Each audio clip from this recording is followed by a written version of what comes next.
translating. So thank you. It's my privilege after a long time. Thank you so much. Nice to see you all. Likewise. All right, so brothers and sisters, we are busy going through a book which deals with biblical interpretation and specifically using the approach of looking at history, literature, and theology. ప్రియమైన దేవుని సేవకులారా, అక్క చెల్లి సహోదరులారా, తమ్ముళ్ళారా, ఈ సమయంలో మనము వేదాంతపరమైనటువంటి తర్జుమాను మనం చూస్తున్నాం. ఆ తర్జుమాలో చరిత్రను మనం చూస్తున్నాము. తర్వాత ఆ చరిత్రలోనే దేవుడు అంటే దేవుని యొక్క వాక్యము మనల్ని ఎటువైపు నడిపిస్తుందో ఆ విధానాన్ని మనం గమనిస్తున్నాం. So firstly, the context of scripture, or the background that we need to understand, is the history that we see. Then the focus of scripture is the literature and what types of literature that we read. And thirdly, the goal of scripture is that we come to a good understanding and application of theology. వేదాంతపరమైన తర్జుమాలో మనము గమనించవలసిన విషయము, లేకుంటే మనం మాట్లాడుకోబోయేటువంటి ఒక విషయాలు ఏంటంటే సిద్ధపాటు అని అంటే ఎవరు సిద్ధపడాలి, ఎందుకు సిద్ధపడాలి అనేటువంటి ఒక విషయాలు మనకు వేదాంత పరంగా మనం చూస్తాం. దాంట్లోనే మూడవ భాగం అంటే హెర్మనటిక్ అని చెప్పేసి అని అంటారు. సో దాంట్లో మొదటి భాగం వచ్చేసి వాక్యము యొక్క మూలము, తర్వాత వాక్యము యొక్క చరిత్ర, ఇది మొదటిది. రెండవది వచ్చేసి ఈ యొక్క వాక్యము మనల్ని ఎటువైపు నడిపిస్తుంది అనేటువంటి ఒక విషయాన్ని మనకు తెలియజేస్తుంది.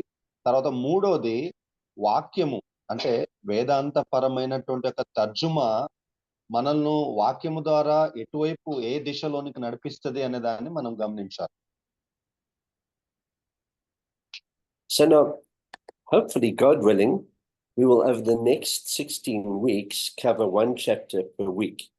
And last week we looked at a general background and an introduction.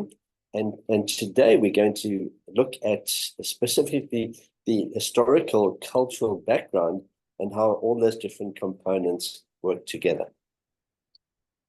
ఈ యొక్క మొత్తము దీనికి సంబంధించినటువంటి మొత్తము కూడా అంటే దీనికి సంబంధించిన వేదాంత విద్యకు సంబంధించిన అంతా కూడా 16 వారాలు పడుతుంది నాకు అంటే మీతో పంచుకోవడానికి. అయితే 16 వారాల్లో ప్రతి వారము కూడా ఒక్కొక్క అంశాన్ని మనము ధ్యానించుకుంటున్నాము. ఈ రోజు మనము చరిత్ర, అదేవిధంగా రాయబడినటువంటి వేదాంతపరమైనటువంటి ఆ యొక్క తర్జుమా వాటి గురించి మనము ధ్యానించునే ఉన్నాం.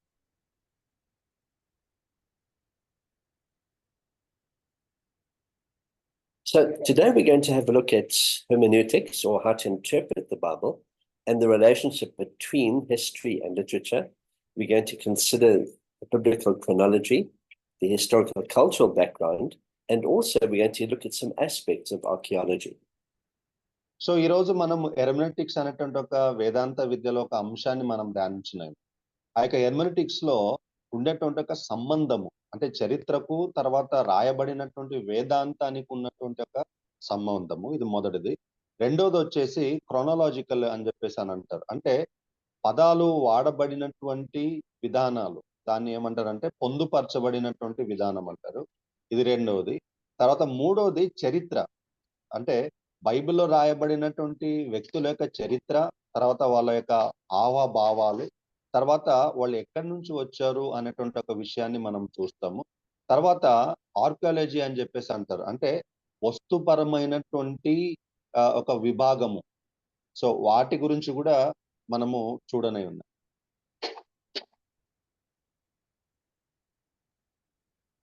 Now, we need to understand that most of the Bible was written either in Greek or Hebrew, and some parts in Aramaic. And ideally, we should all, if we're going to teach the scriptures, understand those biblical languages very well. But unfortunately, there are very few people, even the experts, that know them very well. So we need to rely on people and resources and books that have been written that can give us this historical, cultural understanding of those original languages. So మొదటిగా మనము ధ్యానిస్తున్నటువంటి ఒక అంశము చరిత్ర మరియు అక్కడ వాడబడినటువంటి సాహిత్యము. So మొదటిది చరిత్ర మరియు సాహిత్యము. సో సాహిత్యము అదేవిధంగా చరిత్రలో మొదటిగా మనం గమనించాల్సింది ఈ బైబిలు తర్వాత గ్రీకు, హిబ్రూ తర్వాత లాటిన్ భాషలో రాయబడ్డది. సో దీంట్లో నుంచి వాడబడినటువంటి కొన్ని వేదాంతపరమైనటువంటి భాష, అదేవిధంగా మనం ధ్యానించబోయేది ఏందనంటే బైబిల్‌లో రాయబడినటువంటి ఆహ్, కొన్ని ప్రదేశాలు, ఆ వ్యక్తుల యొక్క చరిత్ర, తర్వాత దానిని ఏ విధంగా మనం అర్థం చేసుకోవాలి అనే దాన్ని ఇంగ్లీష్‌లో మనము అర్థం చేసుకోవడానికి మనకు చాలా సహాయపడుతది ఈ యొక్క చరిత్ర అనేది. Now, the first parts of scripture is the section from Genesis 1 to 11, what we call the primeval period. And it looks at the time span between creation and the birth of Abraham. Now, this is a very long period of time, but it only has a very short part of the Bible that actually documents it. So మొదటిగా మనం చూస్తాం. అంటే మొదటిది ఇక సాహిత్యము తర్వాత చరిత్రలో మొదటిగా మనం కనిపించేటటువంటి ఒక భాగము ఏంటి పాత నిబంధన గ్రంథంలో అనంటే క్రోనలాజీ అని చెప్పేసి అని అంటారు. అంటే క్రోనలాజీ అనంటే ఒక పద్ధతి కలిగినటువంటి లేకుంటే 1, 2, 3 అట్లా పదాలు ఏ విధంగా అయితే ఉంటాయో అలాంటి ఒక సంబంధంతో కూడినటువంటిది దీన్ని క్రోనలాజీ అంటారు. దీనిని వచ్చేసి మొదటిగా దీంట్లో మనము మాట్లాడుకోవాలంటే మనము ఆదికాండం 1వ అధ్యాయం నుంచి 11వ అధ్యాయం వరకు కూడా జరిగినటువంటి యొక్క విషయాలు అంటే చరిత్ర, అదేవిధంగా మానవాళి యొక్క అంటే మొదటి మనిషి యొక్క జననము, తర్వాత అబ్రాహాము గురించి మనం మాట్లాడుకుందాం.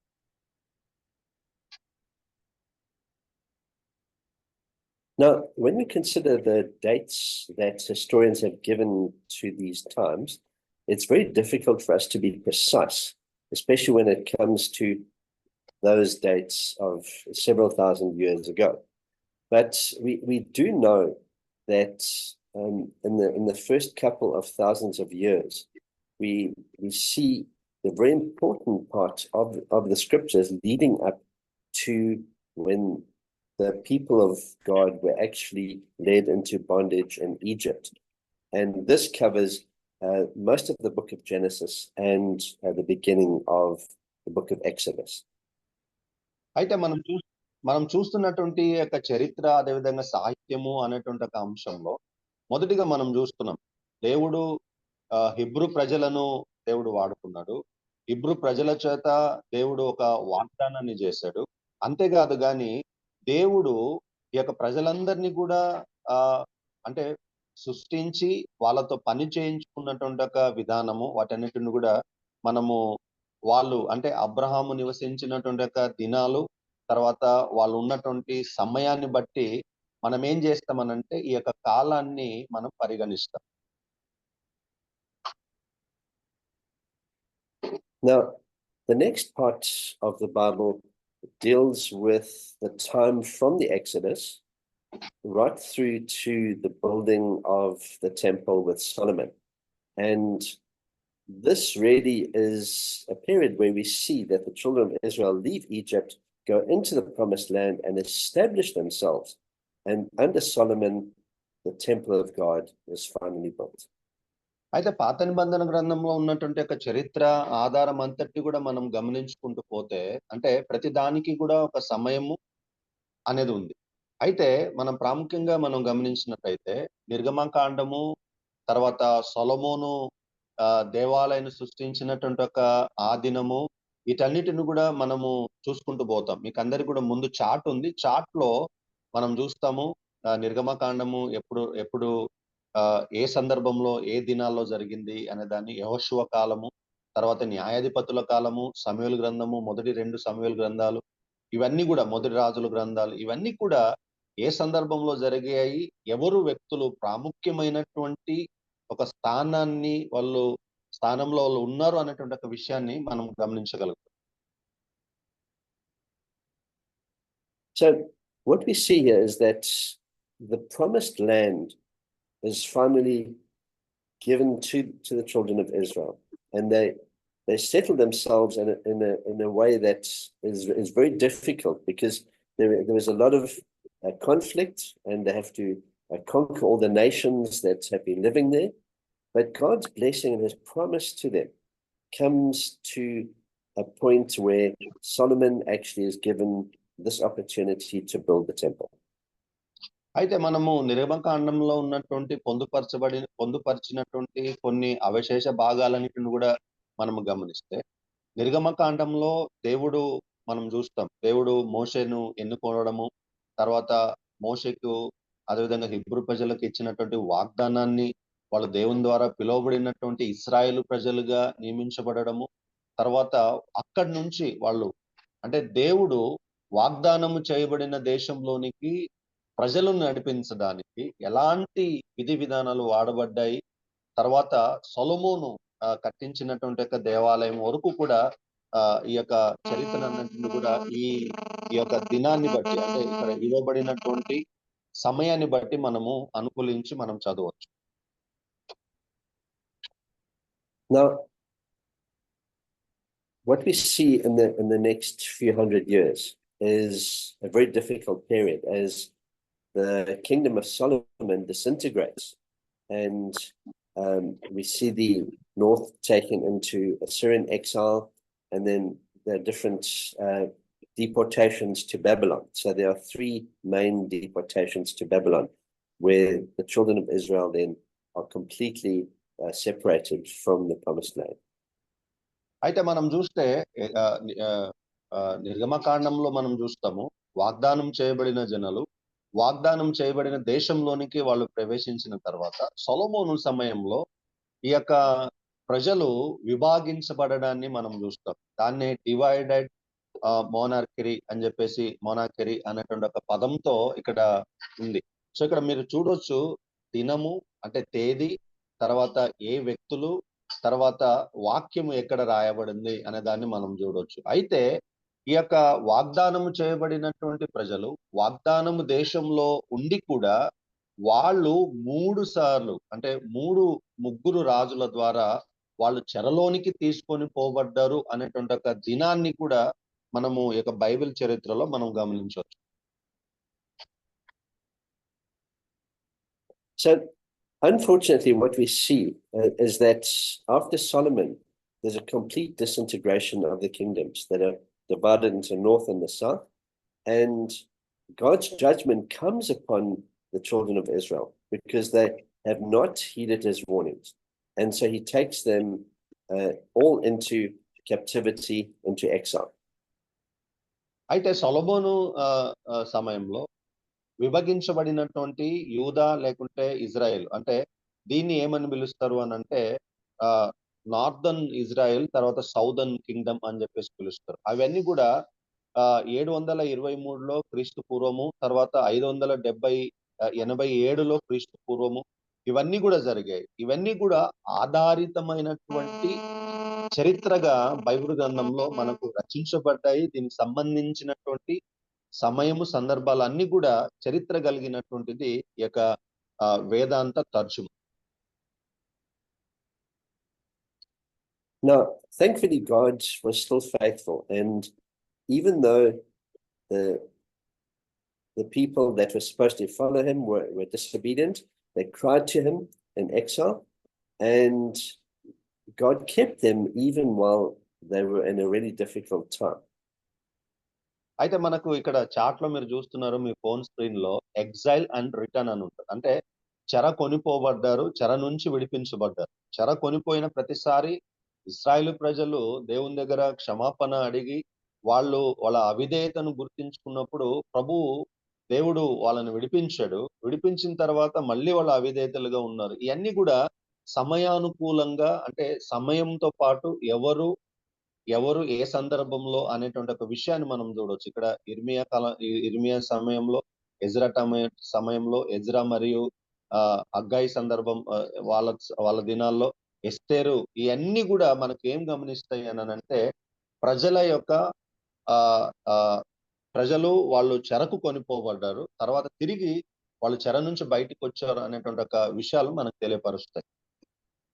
So over a period of about 100 years, Ezra and various other people like Nehemiah were allowed to come back and restore the temple and bring back the children to uh, the promised land that God had originally given them. అయితే Ezra తర్వాత Nehemiah దినాల్లో మనం చూస్తే దేవుడు ఇచ్చినటువంటి దేవుడు చెరలో నుంచి వాళ్ళని విడిపించిన తర్వాత దేవుడు వాళ్ళకి ఇచ్చినటువంటి అంటే వాగ్దాన భూమిలోనికి వాళ్ళు రావడము, వాళ్ళంటే ఇళ్ళలో కొంతమంది రావడము, మందిరాన్ని తిరిగి కట్టడము, దేవుని ఆరాధించడము అనే దాన్ని ఎజ్రా నెహెమియా దినాల్లో మనం చూడొచ్చు. So what we can learn from this is that God makes promises based on obedience. The children of Israel disobey, and then God punishes them. Now, through this process, he has tried to teach them that he is a loving father, but that he will also punish disobedience. So ఈ వేదాంత తర్జుమాలో మనం గమనించవలసినటువంటి ఒక ప్రాముఖ్యమైన విషయం ఏంటనంటే దేవుడు ఒక గుంపును ఏర్పరచుకున్నాడు, వాళ్ళని దీవించాడు, వాళ్ళకు ఒక వాగ్దానాన్ని ఇచ్చాడు, ఒక వాగ్దాన భూమిని ఇచ్చాడు. అయితే వీరి యొక్క అవిధేయతను దేవుడు గమనించి వీళ్ళకి అవిధేయత యొక్క స్వభావాన్ని బట్టి చెరకొనిపోబడ్డారు. చెరలో తిరిగి వాళ్ళు దేవుని వైపు తిరిగారు.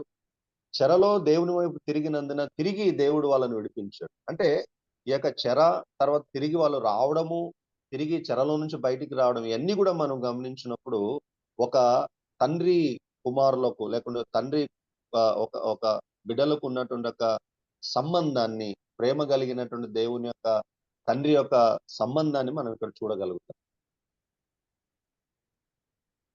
So this brings us to what is called the Second Temple period. And this is brought to an end by the destruction of the temple by the Romans in AD 70. And during this time, we see quite a change in the way that things happen in the territory of Judah. అయితే మొదటిగా సొలొమోను రాజు దేవాలయాన్ని కట్టిస్తాడు. కట్టించిన తర్వాత ఈ యొక్క బబులోను సామ్రాజ్యానికి సంబంధించినటువంటి రాజులు వచ్చి ఆ దేవాలయం అంతా పడగొడతారు. పడగొట్టిన తర్వాత రెండోసారి ఏమవుతుందంటే తిరిగి సొలొమోను కట్టించినటువంటి యెరూషలేము మందిరం అనేది తిరిగి కట్టబడుతుంది. కట్టబడిన తర్వాత క్రీస్తు పూర్వము 70వ శతాబ్దంలో ఏమవుతుందంటే రోమా సామ్రాజ్యం ద్వారా కట్టబడినటువంటి ఒక దేవాలయము తిరిగి పాడు చేయబడుతుంది. దీన్ని కూడా మనము రెండవ పీరియడ్ లో మనం చూడొచ్చు. So now, as we come towards the time of the New Testament period, we see that the children of God have come to resettle the Holy Land, and we enter into what is called the Hellenistic period, where the Greek influence over the region becomes very significant. అయితే పాత నిబంధన గ్రంథంలో సొలొమోను చేసినటువంటి కట్టించినటువంటి దేవాలయం అవన్నీ కూడా పాడు చేయబడిన తర్వాత కొత్త నిబంధనలకు వచ్చేసరికి మనం చూస్తే గ్రీకు దేశస్థుల లేకుంటే గ్రీకు యొక్క సామ్రాజ్యము యొక్క అవశేషాలను లేకుంటే వారి యొక్క ప్రభావాన్ని మనము కొత్త నిబంధన గ్రంథంతో పాటు పాత నిబంధనల గ్రంథంలో కూడా మనం గమనించాం. Now, you may be aware of the fact that Alexander the Great was a great leader and that he conquered the vast majority of what is now the Middle East. And because of that, the Greek language was spread throughout that area. And so what the Jews did was they actually translated the books of the Old Testament into the Septuagint, which was the Greek translation. So ఏమైంది అనే దాన్ని మనం గమనిస్తే అంటే ఎందుకు ఇంత పెను మార్పు జరిగింది అంటే అలెగ్జాండర్ ద గ్రేట్ ఎవరైతే ఉన్నారో అంటే ప్రపంచాన్ని గెలిచినటువంటి వ్యక్తి అలెగ్జాండర్ ద గ్రేట్ మనందరికి తెలుసు చరిత్ర. సో ఏమైంది అని అంటే అలెగ్జాండర్ ద గ్రేట్ ప్రపంచాన్ని అంతటిని కూడా ఆయన రూల్ చేసేటప్పుడు ఆయన క్రింద ఉన్నప్పుడు గ్రీకు భాష అనేది ప్రపంచమంతా కూడా ప్రాకిపోయినప్పుడు ఏమైందనంటే హిబ్రూలో ఉన్నటువంటి కొన్ని వేదాంతపరమైనటువంటి పదాలను లేకుంటే పాత నిబంధన కావచ్చు కొత్త నిబంధన కావచ్చు వాటిను గ్రీక్ లోనికి అనువాదం చేశారు. ఎందుకనంటే అప్పుడు అలెగ్జాండర్ ద గ్రేట్ రాజుగా ఉన్నాడు కాబట్టి గ్రీకు భాష ప్రపంచమంతట్లో అదొక వాడుక భాషగా ఉంది కాబట్టి ఈ యొక్క వేదాంత పండితులు ఈ యొక్క వేదాంతాన్ని అంటే బైబిల్ గ్రంథాన్ని కొత్త నిబంధన తర్వాత పాత నిబంధన గ్రంథాన్ని గ్రీక్ లోనికి తర్జుమా చేశారు. Now, by the way, I just want to encourage all of you, if you have not read the translations of the Septuagint into English, please try to get hold of some and read them, because it is a very interesting translation that we see that actually that Jesus and his disciples used probably about 80% of the time. And so the quotations in the New Testament are usually from the translation from the Septuagint. So నేను మిమ్మల్ని అందరినీ కూడా ప్రోత్సహించేది ఏంటంటే ఈ యొక్క హిబ్రూలో నుంచి Greek లోనికి ఏదైతే తర్జుమా చేయబడ్డదో పాత నిబంధన గ్రంథము దానిని ఏమని పిలుస్తారంటే సప్తజెంట్ అని చెప్పేసి పిలుస్తారు. సో ఒకవేళ మిమ్మల్ని అందరినీ కూడా ఎంకరేజ్ చేసేది ఏంటంటే క్రీస్తు పూర్వము రాయబడినటువంటి ఈ యొక్క సప్తజెంట్ అనేటువంటి ఒక అంశం ఏదైతే ఉందో అంటే గ్రీక్ లో హిబ్రూలో నుంచి గ్రీక్ లోనికి అనువాదించబడినటువంటి ప్రాముఖ్యమైనటువంటి ఒక తర్జుమాను ఒకవేళ మీరు చదవగలిగితే చాలా మీరు దీవించబడతారు. ఎందుకనంటే చాలా విషయాలు యేసు ప్రభు వారి గురించి ఆయన శిష్యుల గురించి రాయబడినటువంటి విషయాలను మీరు గమనించవచ్చు. For example, in the Septuagint we read of the Maccabean revolt, and it has the books of the Maccabees, which is a fascinating history of the time between our Old Testament books and the New Testament books. అయితే ఈ యొక్క వేదాంత తర్జుమాలో మనం చూస్తే మెకాబియన్స్ period అని చెప్పేసి పిలుస్తారు. So ఇక మెకాబియన్స్ period కూడా బైబిల్ గ్రంథంలో కొన్ని విషయాలను కొన్ని తర్జుమాలు చేయబడినట్టుగా మనం గమనిస్తున్నాం. అంటే మెకాబియన్స్ వారు కూడా దేవాలయం మీద వాళ్ళు దాడులు చేశారు. తర్వాత వాళ్ళు జరిగించినటువంటి ఒక విషయాలన్నిటిని కూడా ఈ యొక్క వేదాంత పరమైన తర్జుమాలో మనం గమనించగలుగుతాం. So through the Maccabeans, we see that Judah actually becomes independent by 142 BC. And during this time, we see the rise of three very important Jewish groups: the Sadducees, the Pharisees, and the Dead Sea community of the Essenes. So క్రీస్తు పూర్వము 142వ శతాబ్దంలో మనం గమనిస్తే ఈ యొక్క మెకాబియన్స్ అనేటువంటి వాళ్ళు ప్రపంచ దేశాలను ఏం చేశారంటే వాళ్ళు ఏలినటువంటి ఒక సందర్భంలో యూదాలో అంటే యూదా రాజ్యంలో మనం గమనిస్తే కొద్దిగా వాళ్ళకు స్వేచ్ఛ అనేది దొరికింది. సో ఈ యొక్క స్వేచ్ఛలో ఏమైందనంటే మనం చూస్తాం బైబిల్ చరిత్రలో ఈ వ్యక్తుల పేర్లు మనం చూస్తాం. ఎవరు? సదసేయులు, పరిసయ్యులు, వీళ్ళందరినీ కూడా మనం గమనిస్తాం. సో వీళ్ళందరి యొక్క ప్రభావం ఎప్పుడు వచ్చింది ఈ యొక్క చరిత్రలో అంటే ఇక మెకాబియన్స్ యొక్క పీరియడ్ లో యూదులకు అంటే యూదా రాజ్యానికి కొద్దిగా స్వాతంత్రం దొరికినప్పుడు ఆ స్వాతంత్రంలో ఈ సదుసేయులు, పరిసయ్యులు వారి యొక్క ప్రమేయాన్ని మనం గమనించవచ్చు. Now, as we approach the birth of the Lord Jesus, we need to understand what all these different groups believed in, what they taught, and what they practiced. And over the next few weeks, we will be looking at these three groups: the Sadducees, the Pharisees, and the Essenes. అయితే మనం వేదాంత తర్జుమాలో మనం ఉన్నాం. వేదాంత తర్జుమాలో ఉన్నటువంటి వివిధ రకాలైనటువంటి సందర్భాలు, వివిధ రకాలైనటువంటి సమయము, వ్యక్తులు, వీళ్ళందరూ కూడా మనకు ఒక పాఠాన్ని మనకు నేర్పిస్తారు. సో అబ్రాహాము నుంచి సొలొమోను వరకు ఒక సందర్భము, సొలొమోను దగ్గర నుంచి ఆయన రాజ్యము విభజించబడినటువంటి అదొక సందర్భము, అక్కడి నుంచి అలెగ్జాండర్ వరకు ఒక సంబంధము అంటే ఒక సమయము, అక్కడి నుంచి మనం చూస్తే ఎవరు అలెగ్జాండర్ తర్వాత ఇక మెకాబియన్స్ అనేటువంటి వాళ్ళు వచ్చారు. అక్కడి నుంచి మళ్ళీగా మనం గమనిస్తే మనం అంటే మనకు ఉన్నటువంటి స్క్రీన్ లో మనం చూస్తాం క్రీస్తు పూర్వము 164వ శతాబ్దంలో జరిగినటువంటి యొక్క స్వేచ్ఛ, యూదుల మీద జరిగినటువంటి యొక్క స్వేచ్ఛలో యొక్క పరిసీలు సదస్సీయుల గురించి మనము రానున్న రోజుల్లో మనము ధ్యానించనే ఉన్నాం. It's also important for us to understand that by 63 BC, the Romans had conquered Palestine. And so when we read the New Testament, we need to understand that not only did these groups exist, but also that they were living under Roman rule and were not an independent region. అయితే క్రీస్తు పూర్వము 63వ శతాబ్దంలో మనం గమనిస్తే రోమా యొక్క సామ్రాజ్యము అంటే మనం అందరూ కూడా చూస్తాం ఎర్ర జెండా అని చెప్పేసి అంటారు, ఎర్ర కోట అని చెప్పేసి అంటారు. సో ఈ యొక్క రోమన్ యొక్క సామ్రాజ్యము పాలస్తీనాలో అదేవిధంగా చుట్టుపక్కల ఉన్నటువంటి ప్రదేశాలలో వారి యొక్క ప్రభావము, వారి యొక్క ఏలిక అనేది జరిగినట్టుగా మనం చూస్తాం. ఇప్పుడు క్రీస్తు పూర్వము 63వ శతాబ్దం. Now, we don't know exactly what the date or the year was of the birth of Jesus.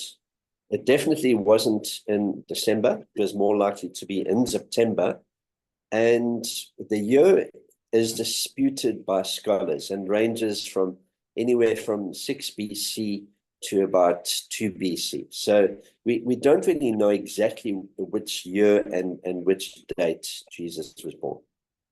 అయితే ఈ యొక్క రోమా సామ్రాజ్యం యొక్క వారి యొక్క దినాలలో లేకుంటే వాళ్ళు ఏలుబడిలో అంటే జరిగినటువంటి ఒక విశేషాలు అంటే జరిగినటువంటి వాటన్నిటిని కూడా చారిత్రపరమైనటువంటి ఒక పొందుపాటును చేశారు రోమా ఒక సమయంలో. రోమా సామ్రాజ్యాన్ని రోమియోలు ఏలిక.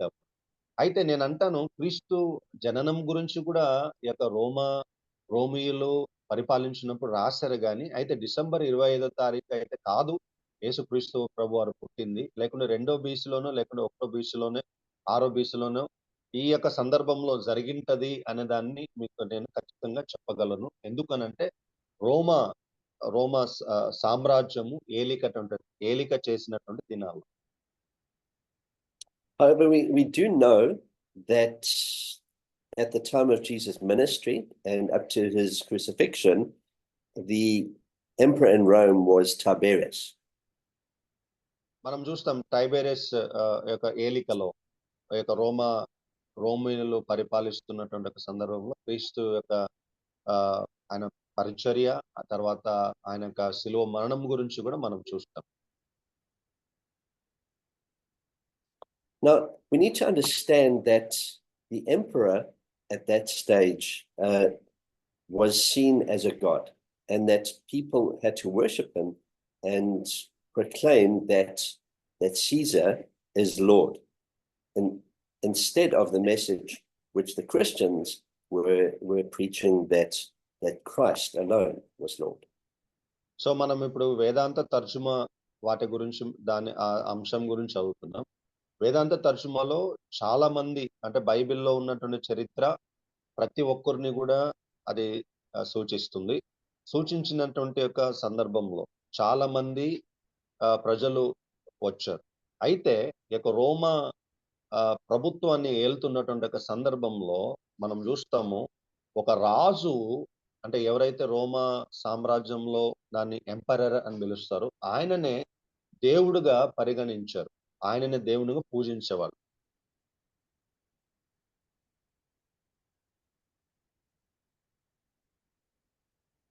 So when we look at the chronology of the New Testament, Jesus' birth is unknown, but it was a few years BC. And then we see the death of Herod, the beginning of John the Baptist's ministry, Jesus' own ministry, the Passover time, and eventually his death, crucifixion, resurrection, and ascension, and approximately 30 to 35 AD. So వేదాంత తర్జుమాలో ఉన్నటువంటి దినాలు లేకుండా జరిగినటువంటి చరిత్ర అన్నిటిని కూడా మనం చూస్తాం. దాన్ని ఏమని పిలుస్తామంటే క్రోనాలజికల్ ఆఫ్ జీసస్ లైఫ్ అని చెప్పేసి పిలుస్తాం. సో దాంట్లో మనం చూస్తాం యేసుక్రీస్తు ప్రభు వారి యొక్క జననము, తర్వాత ఆయన యొక్క హేరోదు యొక్క దినాలు, తర్వాత యేసు ప్రభు వారి యొక్క చరిత్ర, లేకుంటే ఆయన సేవను కొనసాగించినటువంటి యొక్క చరిత్ర, తర్వాత యేసు ప్రభు వారిని ఏ విధంగా అంటే పస్కా బలిగా ఆయన ఉన్నాడు. మొదటి పస్కా పండుగ, రెండో పస్కా పండుగ, తర్వాత ఆశ్రయాల పండుగ, వీటన్నిటిని కూడా మనం చూస్తే ప్రతిదీ కూడా ఇక్కడ చరిత్రపరంగా రాయబడ్డది. వాటిని మనం చూడవచ్చు. Now, when we turn to the life of the Apostle Paul, we see that he was born roughly at the same time as Jesus, but he was only converted a year or two after Jesus was raised from the dead. And అయితే so as we look at his life, we can be a little more certain of the dates compared to the time of Jesus. అయితే మనము చదువుతున్నటువంటి వేదాంత తర్జుమాలో chronology అనేటువంటి ఒక విషయాన్ని మనం గమనిస్తాం. అంటే వ్యక్తులు వాళ్ళు నివసించినటువంటి ఒక దినము, వారి యొక్క చరిత్ర. సో దాంతో మనం చూసాము వివిధ రకాలైనటువంటి వ్యక్తులు మనం చూసాము. ఇప్పుడు మనం చూస్తున్నది chronology of Paul life and his and letters. అంటే ఆయన జీవించినటువంటి ఒక దినము, ఆయన ఎప్పుడు పుట్టాడు, ఆయన ఎక్కడ సేవ జరిగించాడు, తర్వాత ఆయన ఎక్కడ మార్పు పొందాడు, తర్వాత ఎప్పుడు ప్రభు ఆయనను దర్శించాడు, ఆయన మొదటి మిషనరీ జర్నీ, తర్వాత ఆయన రాసినటువంటి పత్రికలన్నిటిని కూడా సమయంతో తేదీతో అంటే ఎప్పుడు జరిగిండొచ్చు అనేటువంటి ఒక తేదీలను మనం చూడొచ్చు. Now, by the way, just take note there that Paul's conversion, if it was around about 34 AD, as Acts 9 tells us, and his first missionary journey was around 47 to 48 after the time that he spent in Arabia, the first letter of the Bible that was written was most likely the book of Galatians, and that was written around 48 AD. And then the Jerusalem Council that's mentioned in Acts 15 occurred in about 49 AD. So పౌలు తాను పరివర్తన చెందినటువంటి అంటే approximately ఏ ఏ ఏ సంవత్సరంలో అంటే 34 క్రీస్తు పూర్వంలో ఉంటది. అపోస్తుల కార్యము లో మనం చూస్తాము. ఇక్కడ మీకు స్క్రీన్ మీద రాయబడింది. దాని తర్వాత పౌలు యొక్క మొదటి మిషనరీ జర్నీ అనేది క్రీస్తు పూర్వము 47 నుంచి 48లోంచి అపోస్తుల కార్యం 13వ అధ్యాయం 14వ అధ్యాయంలో మనం చూస్తాం. అయితే మొట్టమొదటిగా ఆయన రాసినటువంటి పత్రిక, పౌలు రాసిన పత్రిక గలతీయులకు రాసిన పత్రికను రాశాడు. అది క్రీస్తు శకము 48లో మనం జరిగినట్టుగా చూస్తాము. తర్వాత యెరూషలేము యొక్క కౌన్సిల్ అంటే ఏదైతే జరిగిందో అంటే అపోస్తుల కార్యంలో 13 అపోస్తుల కార్యంలో ఎక్కడ ఏదైతే కౌన్సిల్ జరిగిందో దానిని కూడా మనం ఇక్కడ చూడొచ్చు. అది కూడా 49లో జరిగింది. Now, if we look at the second and third missionary journeys, we can also see the corresponding dates and the scriptures in the book of Acts and in some of the early letters that were written about those times. తర్వాత పౌలు గారి రెండవ machinery journey అదొచ్చేసి క్రీస్తు శకము 49 నుంచి 51 వరకు. దాని గురించి అపోస్తుల కార్యములు 16వ అధ్యాయం 18వ అధ్యాయం. దాని తర్వాత ఆయన రాసినటువంటి తెస్సలోనిలకు రాసినటువంటి పత్రిక, తర్వాత కొరింథీయులకు రాసిన పత్రిక, ఇవన్నీ కూడా 40 క్రీస్తు శకము 49 నుంచి 51లో జరిగింటది అని అంటారు. తర్వాత ఆయన యొక్క మూడవ మిషనరీ జర్నీ గురించి కూడా మనకు తేదీలు మనకి ఇక్కడ చూస్తున్నాం. By the way, there were at least 3 Corinthian letters that were written that we know of, and one of those was not preserved for us. And there are many other biblical books that are mentioned in the Old and New Testament that have not been preserved. But thankfully, most of them have, and so we have a record of what the early church did. అయితే ఇక్కడ రాయబడినటువంటి అంటే పొందుపరచబడినటువంటి ప్రతి పత్రిక కూడా అవి మన అంటే ఎవరైతే బైబిల్ తర్జుమా చేసిండ్రో వాళ్ళ ద్వారా పొందుపరచబడ్డది, అది భద్రపరచబడ్డది. అయితే కొన్ని లేవు అనేటువంటి ఒక మాటలు కూడా ఉన్నాయి. కానీ అయితే నేను నమ్మేది ఏంటంటే ప్రతిదీ కూడా బైబిల్ను తర్జుమా చేసినటువంటి తర్జుమాదారులు వాటిని పొందుపరిచి వాటిని భద్రపరిచారు అనే దాన్ని మనం గమనించాలి. It's very important for us to understand too that most of the New Testament, apart from the Gospels, was actually consists of letters that were written because of problems that were in churches. And so the New Testament addresses the issues of the early church. And we must not feel that if we have so many problems that we are different, because this is why the New Testament was written, because they had to address all these problems. అయితే పాత నిబంధన గ్రంథంలో ఉన్నటువంటి చరిత్ర కావచ్చు, లేకుంటే క్రొత్త నిబంధన గ్రంథంలో జరిగినటువంటి చరిత్ర కావచ్చు, లేకుంటే పౌలు రాసినటువంటి పత్రికలు కావచ్చు, ఇవన్నీ కూడా చరిత్ర ఆధారికమైనటువంటి ఒక విషయాలను మనకు తెలియపరుస్తుంది. అంతేకాదు కానీ సంఘంలో అప్పుడున్నటువంటి సంఘ రాజకీయమైనటువంటి పర్యవసనాలు, అక్కడ ఉన్న సమస్యలను కూడా ఇవన్నీ అంటే ఈ తేదీలన్నీ కూడా జరిగినటువంటి సందర్భాన్ని బట్టి, చరిత్రను బట్టి మనం గమనించాం. So as we look further at the life of Paul, we see that Acts 21 to 23 was approximately around AD 55, where he was arrested in Jerusalem. Then we see his imprisonment in Caesarea, his journey to Rome, and the first Roman imprisonment up to AD 60. So ఈ యొక్క వేదాంతపరమైన తర్జుమాలో మనం ఈ యొక్క వేదాంతపరమైన తర్జుమా అంటే బైబిల్లో ఉన్నటువంటి పాత నిబంధన గ్రంథము, యేసు ప్రభు వారి యొక్క చరిత్ర, తర్వాత పౌలు రాసినటువంటి పత్రికలు అన్నిటికీ కూడా చరిత్ర కలిగి ఉంది. సో చరిత్రలో మనము ఇప్పుడు పౌలు గురించి మాట్లాడుతున్నాం.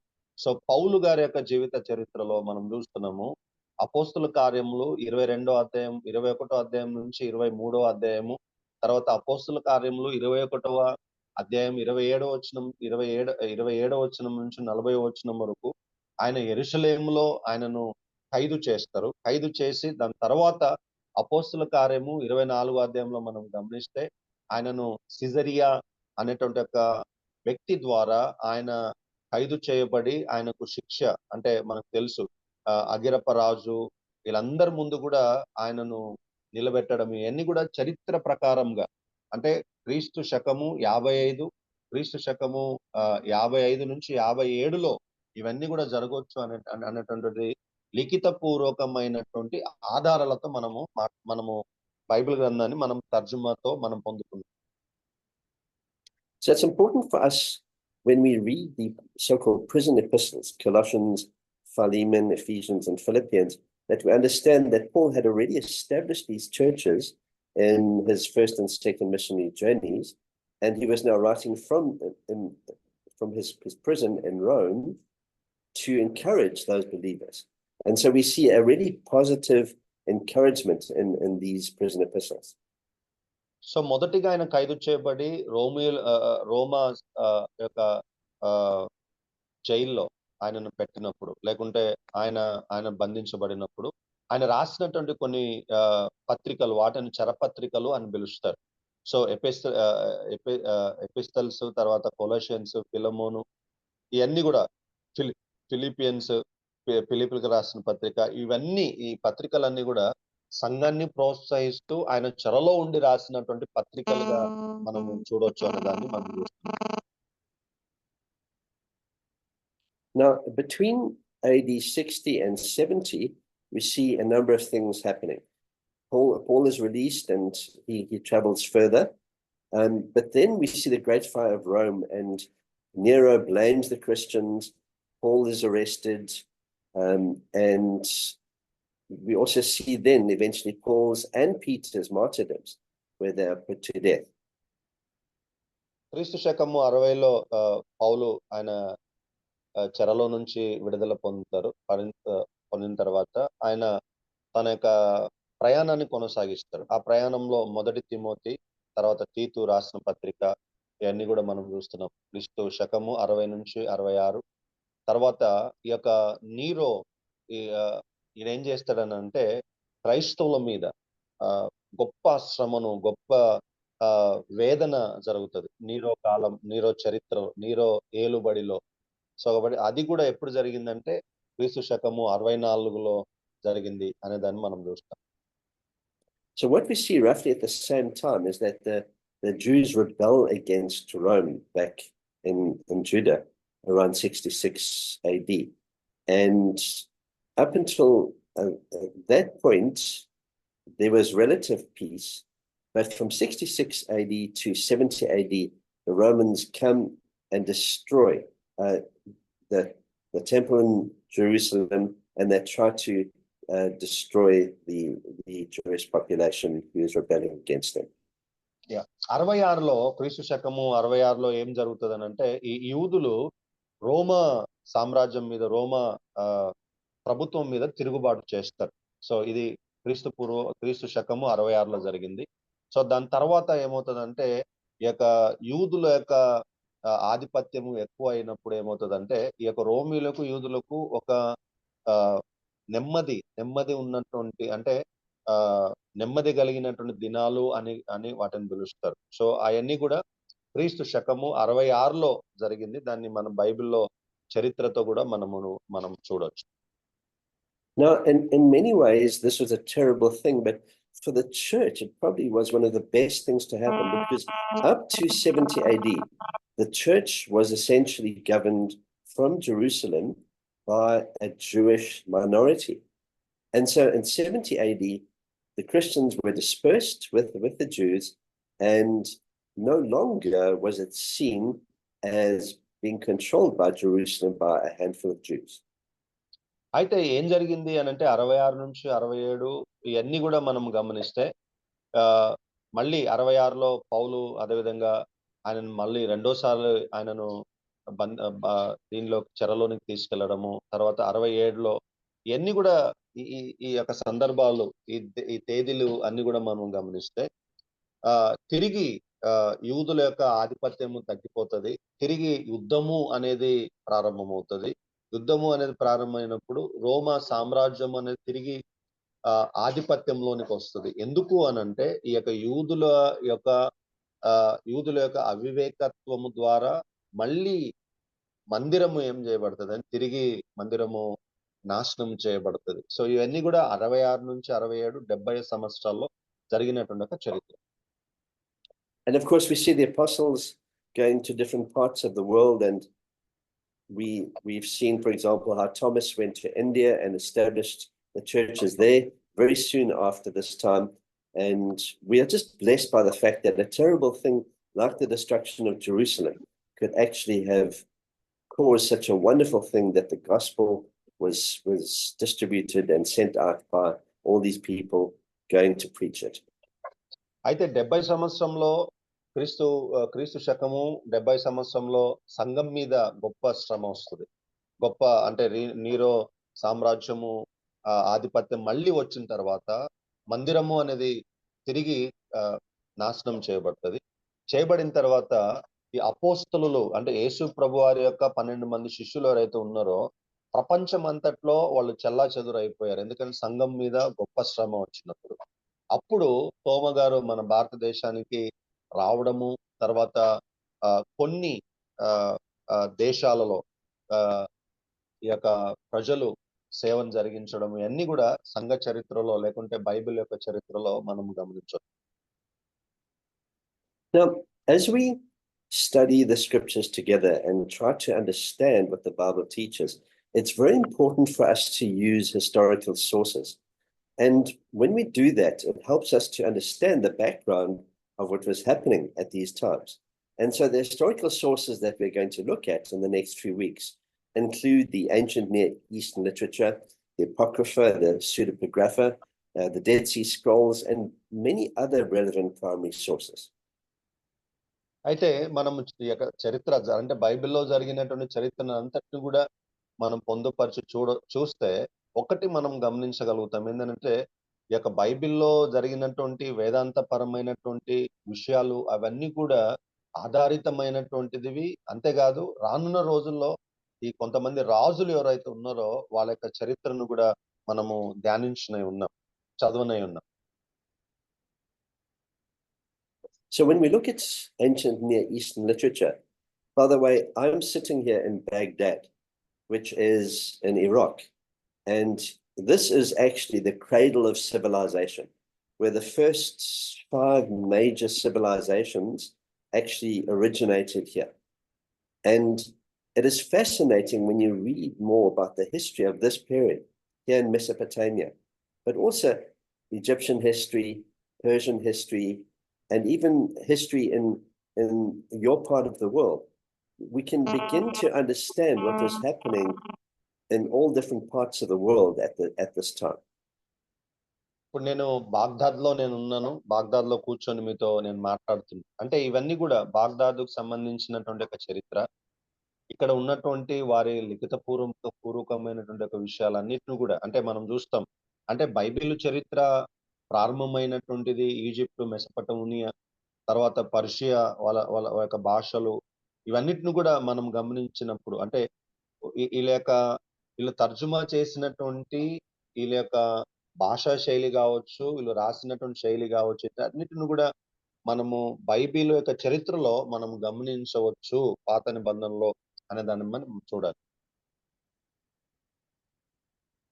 Now, as we've mentioned before, the Septuagint is the Greek translation of the scriptures. And in the Septuagint, you'll find many documents called the Apocrypha. And these are books that are not found in the Protestant Bibles after the 1800s, but many Christian traditions still accept many of these books as scripture. And at the very least, these can give us a very good understanding of the historical and cultural context of the time. అయితే పాత నిబంధనలో ఉన్నటువంటి వేదాంతపరమైనటువంటి తర్జుమా చేయబడ్డది Greek లోని. So దీనిని ఏమని పిలుస్తారు అని అంటే అపోక్రిప అని చెప్పేసి పిలుస్తారు. ఈ యొక్క అపోక్రిపలో ఉన్నటువంటి ఒక తర్జుమా ఏదైతే ఉందో అంటే ఈ యొక్క ప్రొటెస్టెంట్ బైబిల్లో దీన్ని తర్జుమా అంటే పొందుపరచలేదు ఏది ఈ యొక్క అపోక్రిప అనేటువంటి ఒక పుస్తకాలను. అయితే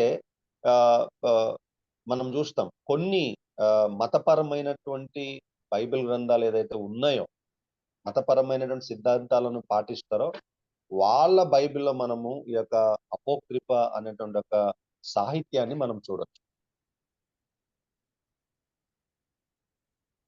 Now, there's a whole range of different literary genres that these books cover.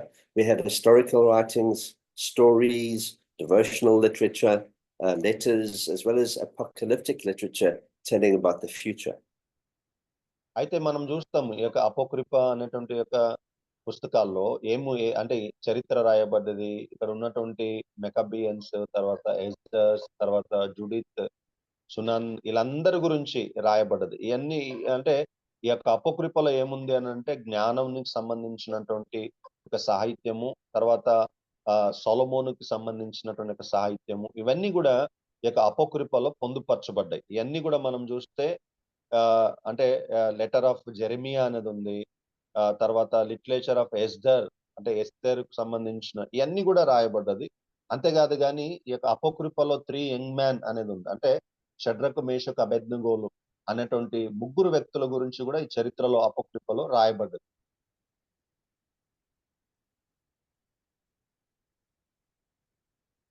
Now, there are also some New Testament Apocrypha, and a number of books were written after the New Testament to fill in all kinds of gaps and teachings, and there are many hundreds of them. So I'm not going to mention them all individually, but they also give an interesting perspective of the effects that the New Testament had upon the world that it was in. అయితే ఈ యొక్క అపోక్రిప సాహిత్యము లేకుంటే ఈ యొక్క తర్జుమా, వేదాంతమైన తర్జుమా పాత నిబంధనల గ్రంథంలోనే కాదండి, కొత్త నిబంధనల గ్రంథంలో కూడా ఈ యొక్క అపోక్రిపకు సంబంధించినటువంటి తర్జుమా ఉంది. అంటే ఎక్కడ అంటే చరిత్ర అంటే సువార్తల్లో ఉంది, తర్వాత సంఘ చరిత్ర అపోస్తుల కార్యంలో కూడా ఉంది. సో అన్నిట్లో కూడా దీనికి సంబంధించినటువంటి కొన్ని తర్జుమాకు సంబంధించినటువంటి సాహిత్యము ఈ యొక్క అపోక్రిపలో పొందుపరచబడ్డది. Now, we also have a classification of texts called the pseudepigrapha. Now, these are not the Apocrypha, but they are very similar. And these deal with many books also that were accepted by different Jewish and Christian groups. And many of them provide some very, very interesting and valuable historical material. So ఈ యొక్క పాత నిబంధన గ్రంథంలో వేదాంతపరమైన తర్జుమా జరిగేటప్పుడు ప్రిసిడోపి గ్రాఫా అనేటువంటిది కూడా జరిగింది. అంటే ఇది కూడా ఒక యూదులు యూద మతానికి సంబంధించినటువంటి వాళ్ళు ఈ యొక్క ప్రిసో ప్రిసో గ్రాఫా అనేటువంటి యొక్క అంటే నాకు ప్రొనౌన్సియేషన్ రావడం లేదు, క్షమించండి. సో దీంట్లో ఉన్నటువంటి ఒక తర్జుమాను కూడా కొంతమంది యూదులు నమ్ముతారు. అంటే యూద మతానికి సంబంధించిన వాళ్ళు హానోకు గురించి, తర్వాత ఎజ్రా గురించి రాయబడినటువంటి చరిత్ర ఈ యొక్క పుస్తకాల్లో మనం చూడొచ్చు. ఈ యొక్క తర్జుమా పాత నిబంధన గ్రంథంలో జరిగింది. Now, it's important for us to go to these primary sources and to read them. Even if we don't believe that they're inspired, they contain a lot of very useful and helpful information that will give us the background of not only the Old Testament, but also the literature that was around at the time of the New Testament. అయితే మనము అంటే దీనికి సంబంధించినటువంటి ప్రాముఖ్యమైనటువంటి ఆధారాలన్నీ కూడా మనం చూస్తే ఇవన్నీ కూడా మనం చూస్తాం. దేంట్లోనంటే చరిత్రలో మెకబియన్స్ లో ఉన్నటువంటి ఒక చరిత్ర, తర్వాత యూదుల యొక్క చరిత్ర, వీరన్నిటిలో అంటే కొత్త నిబంధనలు కావచ్చు, పాత నిబంధనలు కావచ్చు, ఇవన్నీ కూడా చరిత్రను మనము ఈ యొక్క విషయాల్లో అంటే మనకు పొందుపరచబడినటువంటి విషయాల్లో మనం చూడొచ్చు. Now, I have mentioned the books of Maccabees before, but I would like to encourage you to read at least one book in this coming week, and that is the book of 1 Enoch, which is quoted in the letter of Jude. And 1 Enoch has been described as the most important Second Temple piece of writing, apart from what Protestants consider their canon.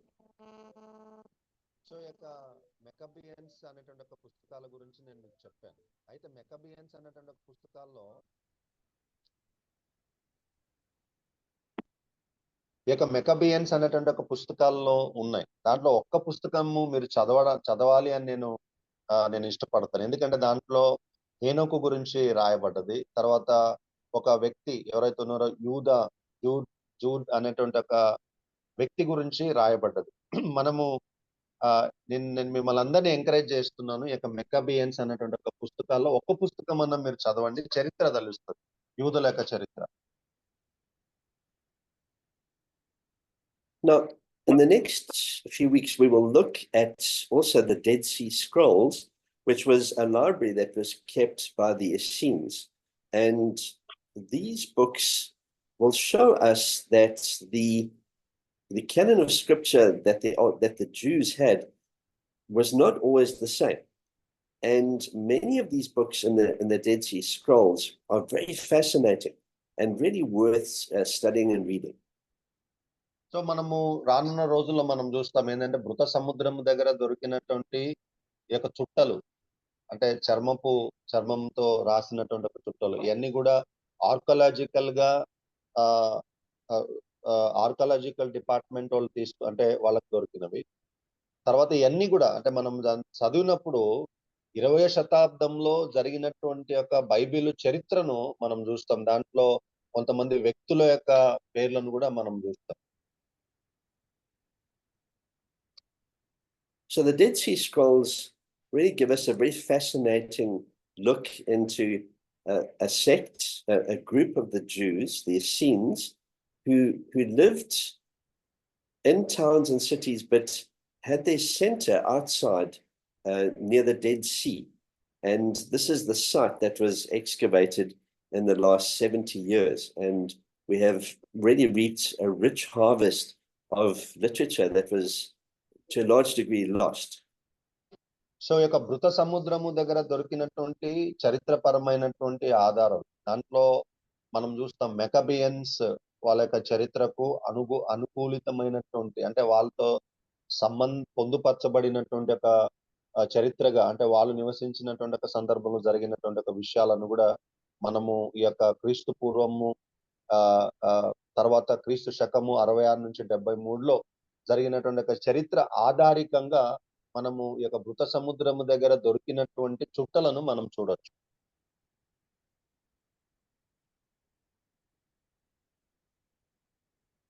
Now, there are many other relevant sources that we can refer to. the rabbis' writings, writings by Jewish historians like Josephus and Philo, the Targums, and also Greco-Roman sources. So మనము ఇక్కడ వేదాంత తర్జుమాలో Bible కొత్త నిబంధన గ్రంథము, పాత నిబంధన గ్రంథము ఉన్నటువంటి ఒక సంబంధము, దాని యొక్క చరిత్ర సాహిత్యం గురించి మనం చూస్తున్నాం. దాంట్లో మెకబియన్స్ గురించి మనం చూస్తున్నాం. మెకబియన్స్ లో వాళ్ళ యొక్క చరిత్ర మృత సముద్రం దగ్గర దొరికినటువంటి చుట్టలు, చర్మపు చుట్టలు ఏదైతే ఉన్నాయో అవన్నీ కూడా మనం చూస్తున్నాము. ఇక్కడ వ్యక్తుల విషయాలు అంటే హెలెనిస్టిక్, తర్వాత ఫిలోస్, తర్వాత యూదుల చరిత్ర, జోసఫస్ చరిత్ర, అరమిక్ యొక్క చరిత్ర, ఇవన్నీ కూడా పాత నిబంధనలో జరిగినటువంటి రోము యొక్క చరిత్ర వాటికి సంబంధించిన ఆధారితంగా ఇవన్నీ కూడా మనకు దాంట్లో గమనిస్తాం. Once again, if you were to choose only one of these to read, I would recommend the works of Josephus, and you can find these online for free. He was a Pharisee who actually was living in Judea at the time that the Romans came to destroy the temple. And he actually aligned himself with the Romans and tried to preserve as much as he could. అయితే ఈ జరిగినటువంటి ఈ యొక్క చరిత్ర అంతట్లో ప్రాముఖ్యంగా నేను నమ్మేది ఎవరంటే జోసఫస్ అనేటువంటి ఒక యూద చరిత్రకారుని నేను నమ్ముతాను. అంటే ఆయన రాసినటువంటి కొన్ని విషయాలను నేను నమ్ముతాను. ఎందుకనంటే మొదటిగా ఆ దేవాలయము పాడు చేయబడినటువంటి దినం దగ్గర నుంచి జరిగిన చరిత్రను అంతటి కూడా పొందుపరిచింది ఎవరు అని అంటే జోసఫస్. ఈయన యూద చరిత్రకారుడు అనే దాన్ని మీకు తెలియజేస్తాను. Now, it's also useful to look at a number of other sources that are secondary, like study Bibles, commentaries, introductions to the Old and New Testament, and looking at how the New Testament actually uses the Old Testament. So వేదాంతపరమైన తర్జుమాలో మొదటిగా ఇంతవరకు మనం చూసింది ఏంటంటే మనకు ఉన్నటువంటి ఆధారం మనం చూసాం. అంటే రోమా కావచ్చు, అబ్రాహాము దగ్గర ఆదికాండం 1వ అధ్యాయం నుంచి అబ్రాహాము వరకు, అబ్రాహాం దగ్గర నుంచి సొలొమోను వరకు, సొలొమోన్ నుంచి తర్వాత మెకబియన్స్ వరకు, మెకబియన్స్ నుంచి యేసుప్రభు యొక్క చరిత్ర దగ్గర నుంచి అపోస్తుల యొక్క చరిత్ర, తర్వాత అపోస్తుల చరిత్ర దగ్గర నుంచి సంఘము ఏ విధంగా దాని మీద ఎలాంటి ప్రభావం చూపించింది, దాని తర్వాత పౌలు యొక్క మరణము, తర్వాత ఆయన యొక్క పరిచర్య, వీటన్నిటితో పాటు బైబిలు యొక్క తర్జుమా యొక్క చరిత్ర మనం అర్థం చేసుకోవాలంటే రెండవ ప్రాముఖ్యమైనటువంటి ఆధారం ఏంటంటే మనకు స్టడీ బైబిల్స్, తర్వాత బ్యాక్గ్రౌండ్ కామెంటరీస్, తర్వాత పాత నిబంధన గ్రంథం యొక్క వివరణ, ఇవన్నీ కామెంటరీస్ చదివినప్పుడు మనకు వేదాంత పరమైన తర్జుమా ఏ విధంగా జరిగింది, చరిత్ర ఏ విధంగా ఉంది అన్నదాన్ని మనం తెలుసుకోవచ్చు. Of course, we mustn't forget that we learn a lot from archaeology. And what we know from archaeology is that there's no archaeological discovery that has contradicted what we read in the Old and New Testament. And in fact, many of them have, especially in recent years, shown us many things that are mentioned in the Old and New that really show us the reliability of the Bible as a historical record.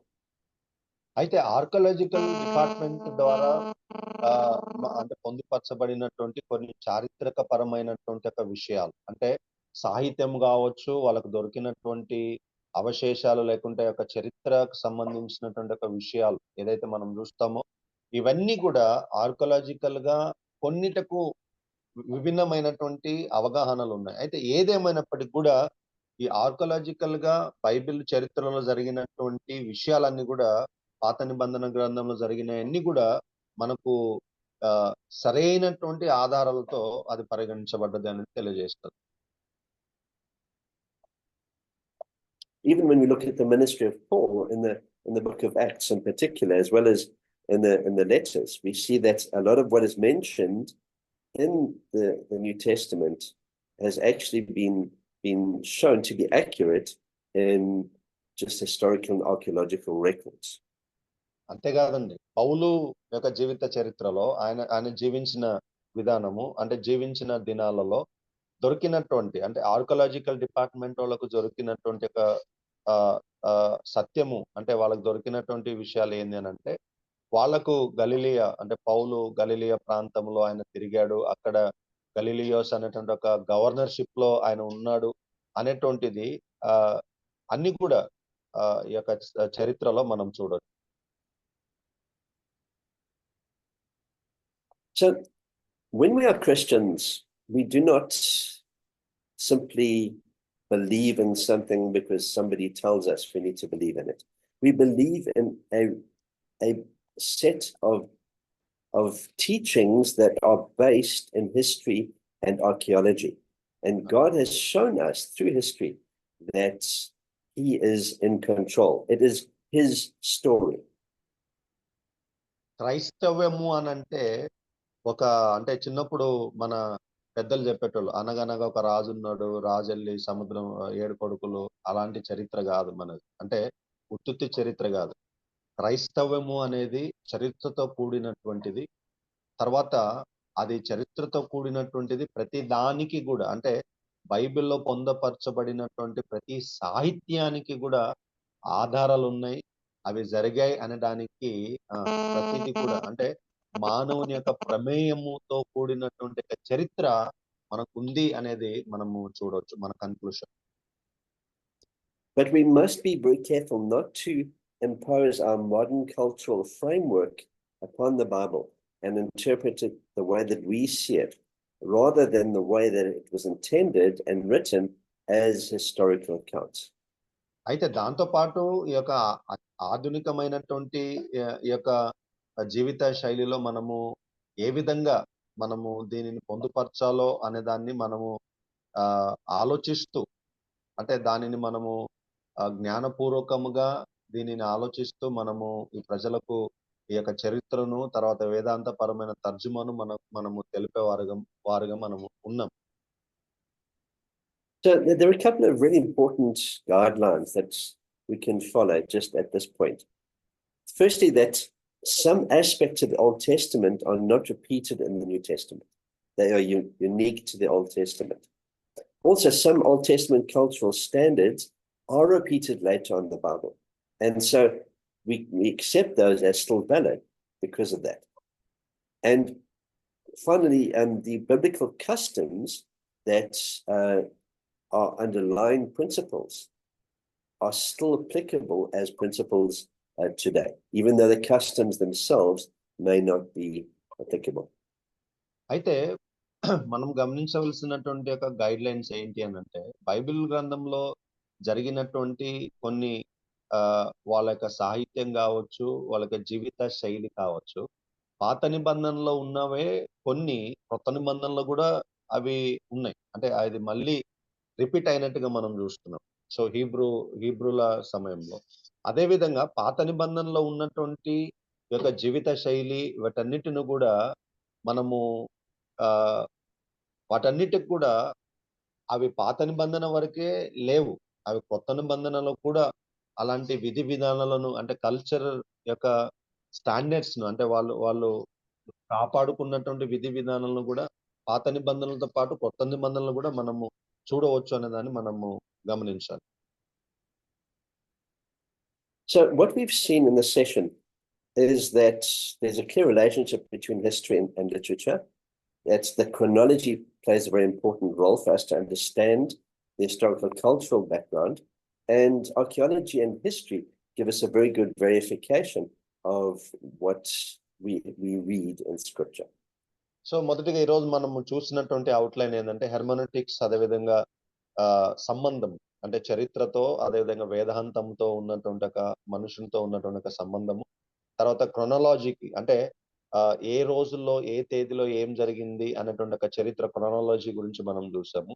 దాని తర్వాత చరిత్రను మనం చూసాం, history మనం చూసాం. అబ్రాహాము చరిత్ర మొదటి మానవుడి దగ్గర నుంచి అబ్రాహాము నుంచి సొలొమోను నుంచి యేసుప్రభువారు నుంచి రోమ్ సామ్రాజ్యం నుంచి అపోస్తుల కార్యం యొక్క చరిత్ర, తర్వాత వారి యొక్క విధి విధానాలు అన్నిటిని కూడా మనం చూస్తాం. దాంతో పాటు ఆర్కలాజికల్ యొక్క డిపార్ట్మెంట్ వారి యొక్క పొందుపరచినటువంటి విషయాలను కూడా మనం చూసాం.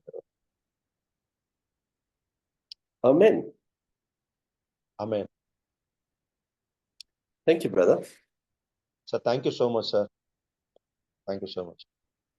Thank you, Dindya. Thank you, Nitya, and thank you, teacher. Thank you very much for the Bible history.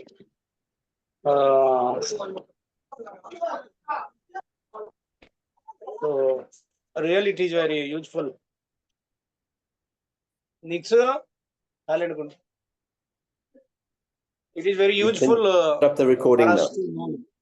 Yeah, it is very useful for us to know when we know the history, the literature, and the chronology, archaeology. So all those things. So definitely we will give a very solid message to the church. If we do not know all those things, so we cannot give such a message to the church. So it is very useful for us to know everything